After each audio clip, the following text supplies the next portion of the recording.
नमस्कार, आदाब, सत श्री अकाल, जय भीम, जोहार। मेरा नाम है नवीन कुमार। डोनाल्ड ट्रंप सचमुच में पूरी तरह से पागल हो चुका है। वेनेजुएला के राष्ट्रपति मादुरो को उठवाकर न्यूयॉर्क की जेल में डाल दिया। वहां की जनता सड़कों पर है। यूक्रेन का मामला फंसा हुआ है। ईरान से निकलकर भागने का मौका तलाश रहा है। ग्रीनलैंड को लेकर जब तब घुड़की देता रहता है। कनाडा का मामला है और अब वो क्यूबा पर कब्जे की तैयारी में जुट गया है। दुनिया के तमाम राष्ट्रों के राष्ट्राध्यक्ष बुनियादी तौर पर गुंडे हैं, लेकिन वो चिल्लाते नहीं फिरते कि मैं गुंडा हूं। वो अपनी कमीज और भाषा दोनों शैतान होने के बावजूद सभ्य और सफेद रखते हैं। लेकिन ट्रंप दुनिया का इकलौता राष्ट्राध्यक्ष है जो डंके की चोट पर कहता है कि मैं गुंडा हूं, अय्याश हूं, फरेबी हूं, मेरे बारे में जिसको जो सोचना हो सोचे। आपको मेरी बात अतिरेक में डूबी लग रही होगी, लेकिन यह बिल्कुल सच है, 16 आने सच। जी हां, अमेरिका के राष्ट्रपति डोनाल्ड ट्रंप ने व्हाइट हाउस के अपने ओवल ऑफिस में पत्रकारों से बात करते हुए डंके की चोट पर कहा कि मैं क्यूबा को अपने कब्जे में लेने का इरादा रखता हूं। उन्होंने कहा, मैं किसी न किसी रूप में क्यूबा को लेकर रहूंगा, चाहे मैं उसे आजाद करूं या अपने नियंत्रण में ले लूं। मैं उसके साथ कुछ भी कर सकता हूं। ट्रंप के इस बयान को काफी चौंकाने वाला माना जा रहा है।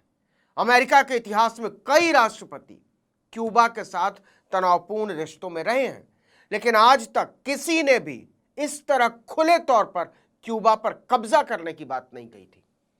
आपको पता ही है, इसी साल 3 जनवरी को ट्रंप ने एक सीक्रेट ऑपरेशन चलाकर वेनेजुएला के राष्ट्रपति निकोलस मादुरो और उनकी पत्नी को काराकस के राष्ट्रपति निवास से हेलीकॉप्टर से उठवा लिया। किसी दूसरे देश के राष्ट्रपति का इस तरह अपहरण करके उसे अपनी जेल में डाल देने का यह पहला मामला था, और तमाम आलोचनाओं के बावजूद ट्रंप इसे लेकर शर्मिंदा नहीं है, बल्कि गर्व से भरा नजर आता है। इसके अगले ही महीने उसने ईरान पर हमला बोल दिया और वहां के सुप्रीम लीडर आयतुल्ला खामनेई को मार डाला। ऐसे में क्यूबा पर कब्जा करने के बयान को सिर्फ मजाक या अचानक कही गई बात नहीं माना जा रहा। ट्रंप लगातार क्यूबा पर कब्जा करने की फिराक में है। व्हाइट हाउस से पहले अपने जहाज एयरफोर्स 1 में भी उसने कहा था, मैं क्यूबा को संभाल रहा हूं, जल्दी ही हम कोई डील करेंगे या जो करना होगा करेंगे। उन्होंने यह भी कहा था कि ईरान से निपटने के बाद हम क्यूबा अभियान पर जुटेंगे। अमेरिका पहले से ही क्यूबा पर दबाव बना रहा है। जनवरी से अमेरिका ने क्यूबा को हो रही तेल सप्लाई लगभग रोक दी है। दूसरे देशों को भी चेतावनी देता रहता है ट्रंप कि क्यूबा को तेल मत दो। हाल ही में अमेरिकी कोस्ट गार्ड ने कोलंबिया से क्यूबा जा रहे एक तेल टैंकर को रोक लिया। यह क्यूबा पर दबाव बनाने का तरीका है और इसका असर दिखाई दे रहा है। 9 जनवरी के बाद से वहां कोई बड़ी तेल सप्लाई नहीं पहुंची है। नतीजा, हालात तेजी से खराब हो रहे हैं। क्यूबा के ब्लैक मार्केट में पेट्रोल लगभग $35 प्रति गैलन तक पहुंच गया। रोज घंटों घंटों बिजली काटी जा रही है। 16 मार्च को तो पूरा देश अंधेरे में डूब गया। अस्पतालों में सर्जरी नहीं हो रही, दवाइयों की कमी हो गई है, खाने पीने की समस्या बढ़ रही है।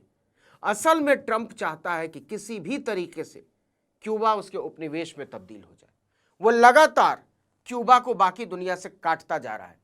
राष्ट्रपति मिगेल डियाज कैनल ने हाल ही में देश को संबोधित करते हुए माना कि अमेरिका से बातचीत चल रही है और जल्दी ही अर्थव्यवस्था को खोलने की प्रक्रिया शुरू हो सकती है।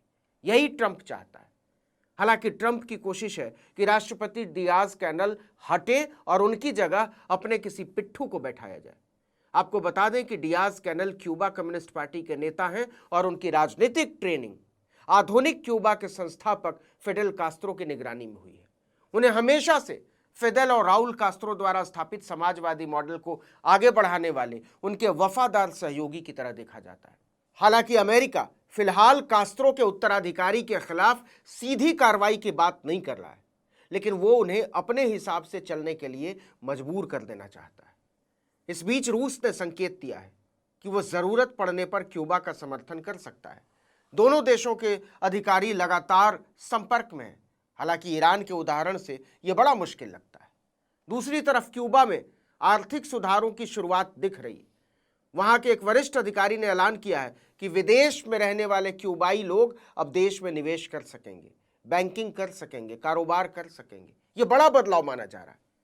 लेकिन हालात इतने खराब हैं कि यह घोषणा टीवी पर नहीं बल्कि रेडियो पर करनी पड़ी, क्योंकि बिजली नहीं थी।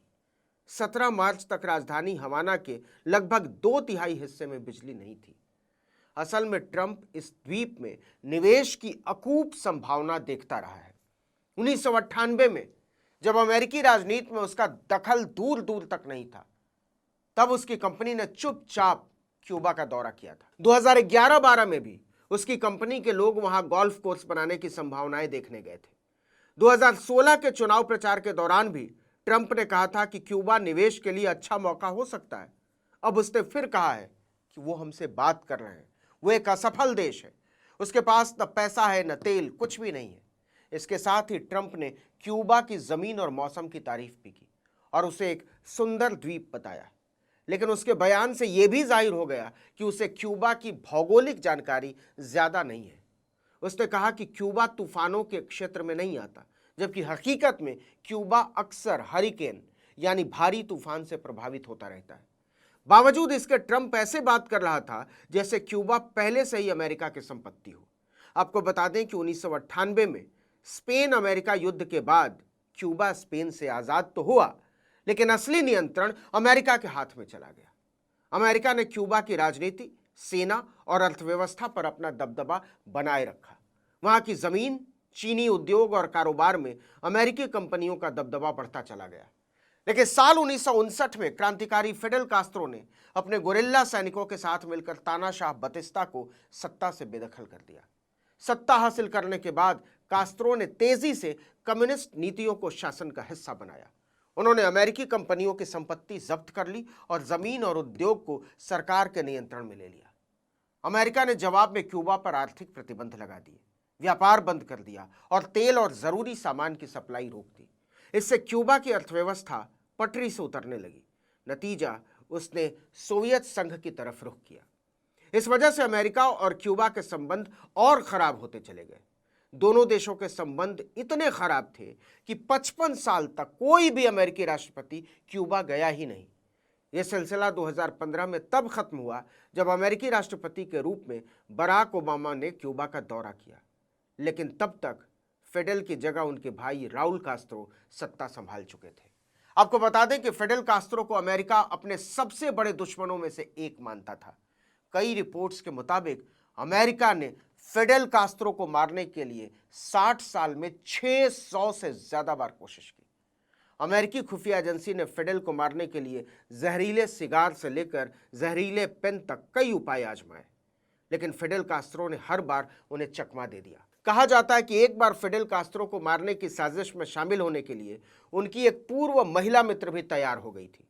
इस साजिश के तहत कास्त्रो को मारने के लिए जहरीली कोल्ड क्रीम का एक पैकेट उन तक पहुंचाना था, लेकिन कास्त्रो को पहले ही इसकी भी भनक लग गई और ये योजना भी नाकाम हो गई। 25 नवंबर 2016 को, यानी बराक ओबामा की यात्रा के अगले साल, 90 साल की उम्र में क्यूबा के हवाना में फिडेल कास्त्रो का निधन हो गया। लेकिन क्यूबा की राजनीति और जीवन पर कास्त्रो का असर इतना गहरा है कि उनके बाद भी अमेरिका ने कभी भी क्यूबा पर कब्जा करने की बात नहीं सोची। लेकिन अब अगर ट्रंप सीधे सीधे इसकी धमकी देने पर उतर आया है, तो इसे हल्के में लेना एक भयावह वैश्विक भूल होगी। इस वीडियो में इतना ही, लेकिन अगर आपने आर्टिकल 19 इंडिया को अब तक सब्सक्राइब नहीं किया तो फौरन कर लीजिए। बेल आइकॉन दबाइए, घंटी जैसी आकृति, लाइक कीजिए और कमेंट करके बताइए हमारा वीडियो आपको कैसा लगा। हमारा ट्विटर हैंडल है article19_India और मेरा ट्विटर हैंडल है नवीन जर्नलिस्ट। नमस्कार।